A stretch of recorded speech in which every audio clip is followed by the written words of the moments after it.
needs ODM and not the other way around. What is the contribution of President Ruto to the troubles that ODM faces today? Naturally, we're warned. We've been warning this, our ODM party about this broad-based. And it's only a fool who does the same thing several times and expecting different results. It will not end. This broad-based... Is that a good question, first of all? You know, first we were analyzing ODM, and now you have asked what is the President Ruto's contribution to the troubles within the ODM. Okay, Senator Maina, you know, questions are innocent. We judge them based on the answers they produce. Let's just hear what... Let's hear. I'll have a right of rebuttal. Yes, for sure you will. Definitely. And before I was rudely interrupted, it's not the manners I'm used to. Just go ahead. Yeah, broad-based government is going to destroy ODM. If it continues like this, then of course there'll be no ODM. Why? Because it is not a normal coalition. It is not, you cannot locate broad-based in any legal framework. It's not the coalitions we made with Kibaki. It's not, not even equal to the handshake we did with Uhuru, because there was some form of negotiations on BBI and other issues. Broad-based, how did it come about? People should need to ask that question. Broad-based came about out of agitation of young people in the street. It was never envisaged. Cannot be located in our legal framework. It's not there. So that's why even Winnie is saying this is a complicated marriage that needs to be managed differently, not by party structures. You cannot say that we have leaders who are working with William Ruto and we expect them to come and tell us how far we have achieved our 10-point agenda. It is a complicated situation that came about just to calm down in the wisdom of our leader. And he did explain to us why he let some members join the government. Yeah. He said, yes, I know it is uncomfortable to you for what you've done, but we were losing the country and I had to do this. He did explain to some of us. And we know the circumstances. And if McHugh also, just like Edwin said, if we say what Baba told us privately or even with other people will be shocked. Some of these ministers shouted here carelessly. They just went to government on their own. Baba found them there. Okay? Is that so? Yes. Yeah, this is what exactly Baba told us before. Which CSs? All of them.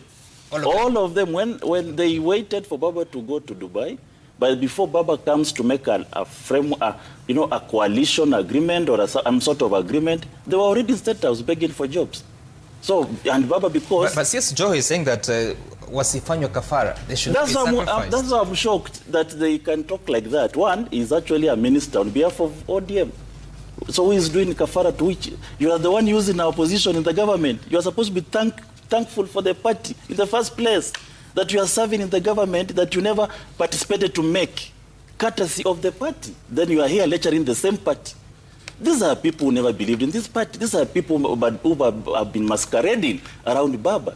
They never believed, because if you look at people who have believed in Baba, you look at the way Winnie is speaking, different. You look at the way Ruth Odinga is speaking, different. You look at the way Oburo is speaking. These are people who have traveled with Baba the journey of liberation. They understood him.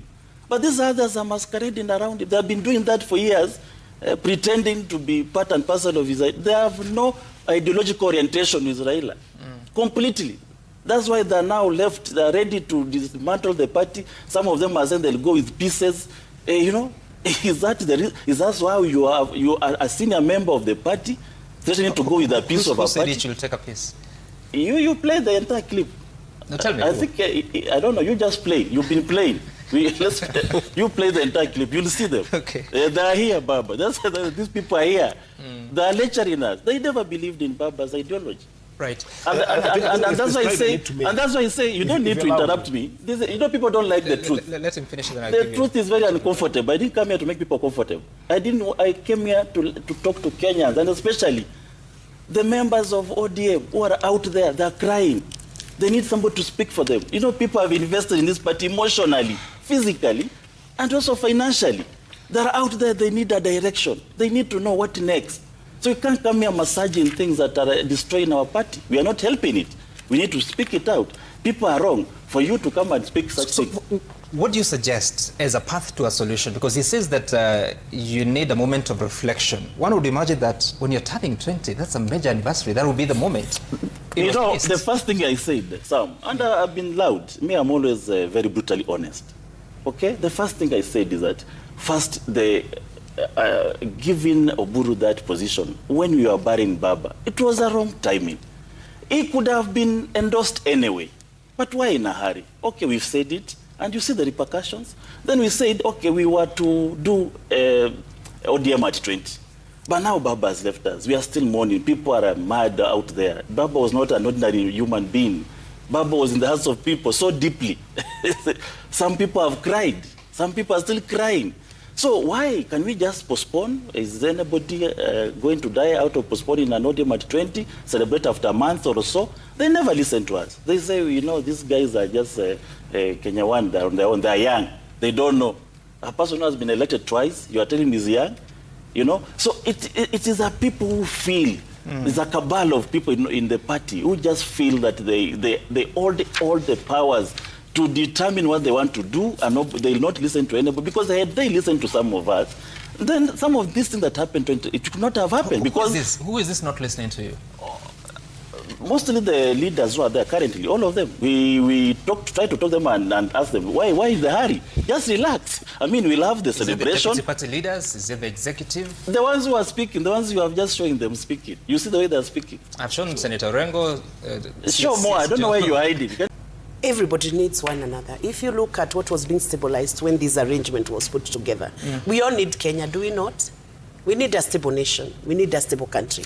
And for our democracy to be matured and to be stable, we must have stable political parties. Yep. Because if you don't have the two top political parties as very stable, even from within, you start battles. Because what I've seen now is a battle within ODM that even affects the coast region. When I hear CS Joho speaking and the way the governor is responding to him, the governor of Mombasa is responding to CS Joho. They are speaking from different scripts. CS Joho is trying to affirm back his position in the ODM, while the governor is now saying, it's like the regional kingpins. You know, I say the regional kingpins, and I don't know whether regional kingpins can drive you to presidency. And we need to, one day you call us, we talk about the regional kingpins. Because I don't know whether regional kingpins drives you to presidency. In Kenya today, we should be talking about unifying everybody and coming together. So when Joho speaks, everybody's in a different conversation, and that is the worrying trend now. Because Joho, as you speak about that, because again, you've had the honor of establishing political parties that end up winning power. Should a cabinet secretary be speaking the way he is? No, for the time being, even just first ignore that. There is a deeper conversation beyond even now confining the cabinet secretary like Joho to speak just as a minister. He's now not speaking as a minister, by the way, in that meeting.